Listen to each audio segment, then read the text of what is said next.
Et c'est l'heure du journal sur Business 24 Africa. Voici les titres. Fin de la 40e Assemblée Générale Annuelle de la FANAF. Les détails dans ce journal. Et puis dans ce journal, nous parlerons aussi du lancement de la 6e phase du programme English Access Microsolarship.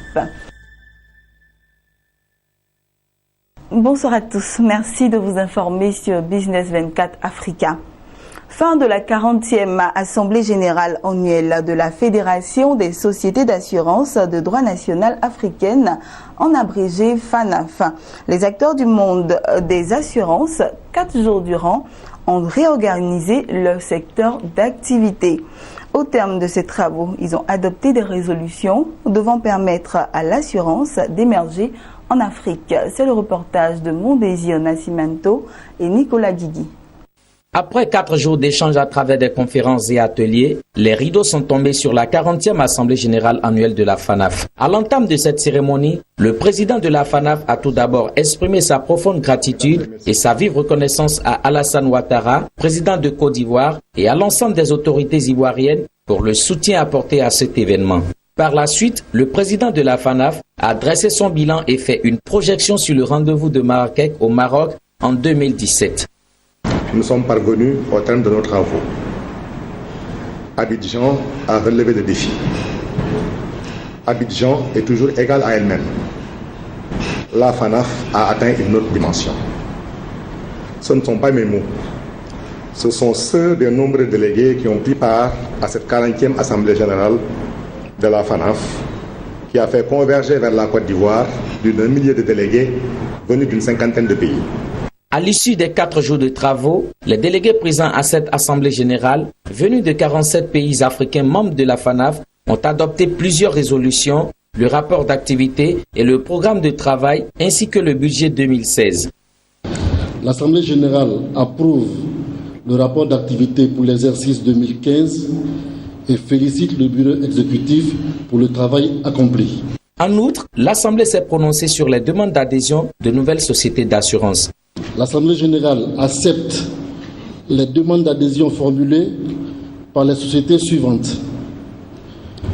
AG, attendez, Assurance du Gabon, SAR Sénégal, SAR Vie Côte d'Ivoire, Sounou Assurance Vie Burkina Faso, SIF Vie du Bénin et enfin Africaine des Assurances de Guinée équatoriale. Pour le représentant du ministre de l'économie, c'est un nouveau départ. L'État jouera sa partition dans l'accomplissement des présentes résolutions adoptées afin de garantir une émergence à ce secteur qui peine à décoller, a-t-il rassuré. J'ai noté tout à l'heure avec beaucoup d'intérêt les différentes résolutions et recommandations qui ont été exposées par votre porte-parole. Je vous encourage à les traduire en actions concrètes en vue de relever les défis du secteur. Je voudrais également saluer la rigueur et l'esprit de convivialité qui ont prévalu au cours des travaux. Cela traduit la détermination des acteurs des assurances à prendre et à consolider leur part dans l'émergence des économies africaines. Pour rappel, l'Assemblée Générale Annuelle de la FANAF s'est ouverte le 15 février à Abidjan et s'est achevée ce jeudi par l'adoption de plusieurs recommandations. De l'avis général, c'est un sentiment de satisfaction qui anime les nombreux délégués qui ont pris part à cette rencontre. Dans ce journal, quelques réactions des participants. Abidjan, égale à elle-même, vient de relever le défi de la meilleure organisation et de la participation dans l'histoire de la FANAF, la Fédération des Sociétés d'Assurance de droit national africaine, au regard du nombre des délégués venus de tous les horizons. Ce sont les propos de la plupart des délégués interrogés peu avant la clôture de cette Assemblée générale. Tous ont été unanimes à reconnaître l'intérêt suscité à travers les thèmes des différents panels qui, ont-ils confessé, auront permis de véritables échanges entre les participants. Pour moi, les choses les plus importantes sont, par exemple, le problème de l'émergence des assurés, de l'avenir et quels sont les assureurs de l'avenir. Et on a parlé des moyens de moyenne classe et comme les gens de moyenne classe vont devenir plus importants parce qu'ils ont de l'argent et ils ont de l'envie de l'acheter de l'assurance. Et quels produits vont-ils acheter? Ça, c'est très intéressant. J'ai été intéressé par la couverture des grands risques. Nous avons eu un atelier à ce sujet. Nous avons tenté de trouver des solutions et on verra bien ce que ça va donner. Mais au cours de la FANAF, ce qui a été déplorable, c'est que il y a certains sujets qui ont été bâclés, qui auraient pu être plus étendus, quoi. L'atelier qui m'a le plus intéressé, le panel, c'est celui qui se rapporte aux grands risques. On l'a vu, l'Afrique, notamment la zone CIMA, se distingue des autres par un taux de pénétration assez faible et un taux de non-assurance aussi. Il est apparu nécessaire, n'est-ce pas, de renforcer la solidité financière des compagnies pour les amener à jouer un rôle majeur dans l'accompagnement de nos économies vers l'émergence. Et parmi les éléments susceptibles de permettre de renforcer, n'est-ce pas, les fonds propres des compagnies, il y a celui de la couverture des grands risques. Voici d'autres réactions, cette fois relatives à l'organisation de cette 40e Assemblée Générale de la FANAF. Vraiment, nous avons été charmés par d'abord le cadre, par l'accueil. Et c'est vraiment, il y aura un avant Abidjan et un après Abidjan. Parce que aussi bien les thèmes correspondaient donc aux préoccupations de l'heure, à savoir l'émergence. Et le contenu y était. On a pu se parler sans complaisance, on a pu être sincère dans les débats et qui ont été fructueux. Maintenant, notre souhait, c'est que cela se traduise par des réalités sur le terrain. Vraiment des sentiments de satisfaction parce qu'au plan logistique, au plan de la mobilisation, nous avons relevé le défi. Et plus d'un millier de participants, c'est important. Et ça témoigne aussi de la maturité du secteur des assurances en Côte d'Ivoire, du dynamisme du secteur, de ses acteurs, de ceux qui l'animent. Et ça, rien que ça, c'est un motif de satisfaction pour nous. Je pense que c'est un grand succès, tout simplement. Fini la 40e Assemblée Générale annuelle de la FANAF, place à présent à la mise en œuvre des résolutions et autres recommandations adoptées afin de relever le défi de la pénétration de l'assurance dans tous les secteurs de la société.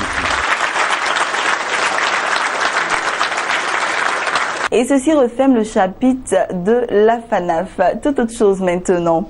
Le département d'État américain octroie chaque année des bourses d'études d'anglais aux élèves issus de familles modestes âgés de 14 à 18 ans à travers son programme English Access Micro Scholarship. La cérémonie de lancement de la 6e phase de ce programme a eu lieu mercredi à l'université Graduate School of Management à Abidjan. Pour l'année académique 2016-2017, 30 élèves ont bénéficié de cette bourse. Max Obi. 30 élèves des différents établissements de la Côte d'Ivoire vont bénéficier cette année de cours d'anglais intensifs et d'activités éducatives. Des formations vont être organisées en dehors des classes et pendant les vacances. Ces élèves ont été admis à la bourse Access Micro Scholarship, un programme de bourse d'études d'anglais du département d'État américain.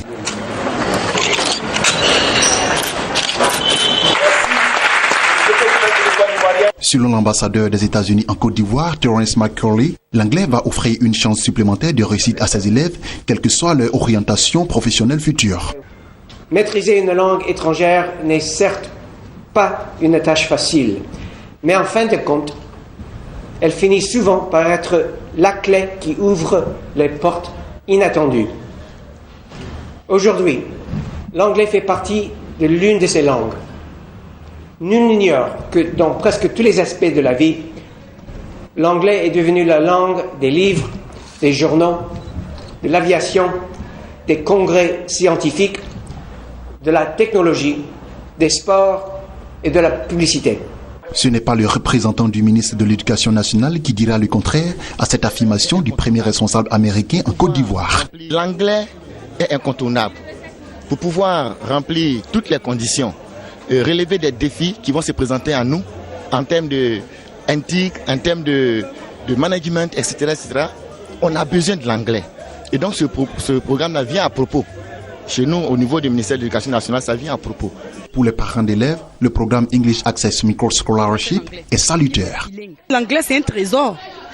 C'est un trésor parce que partout où tu pars, tu dois savoir parler l'anglais.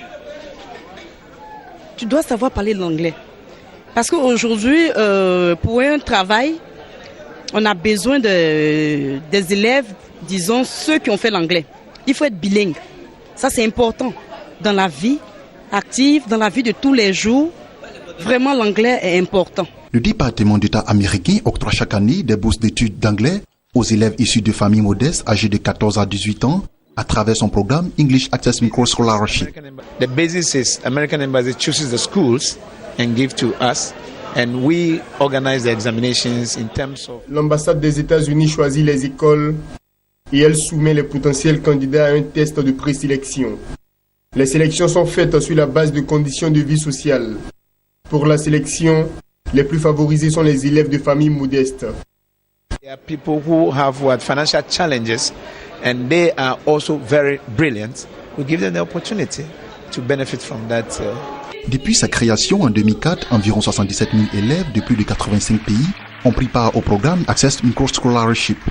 La Côte d'Ivoire a reçu le premier financement de ce projet en 2009. Et en bref et en images pour terminer, le Kenya a entamé le réaménagement de sa législation régissant la finance islamique en vue d'émettre un premier soukouk durant l'exercice fiscal 2016-2017. Cet emprunt permettra le financement des projets d'infrastructure. Et puis terminons avec ceci. L'agence de notation Moody's a indiqué que les émissions d'obligations vertes devraient dépasser la barre des 50 milliards de dollars en 2016, pulvérisant ainsi le record de 42,4 milliards enregistré en 2015. La COP21 semble avoir eu un effet décisif sur la prise en compte des enjeux environnementaux par le secteur financier puisque le seul quatrième trimestre 2015, trimestre durant lequel a eu lieu la COP21, plus de 15 milliards de dollars d'obligations vertes ont été émises au niveau mondial. Voilà, j'ai été très heureuse de vous avoir présenté ce journal. Je vous souhaite une très bonne suite de programme sur Business 24 Africa.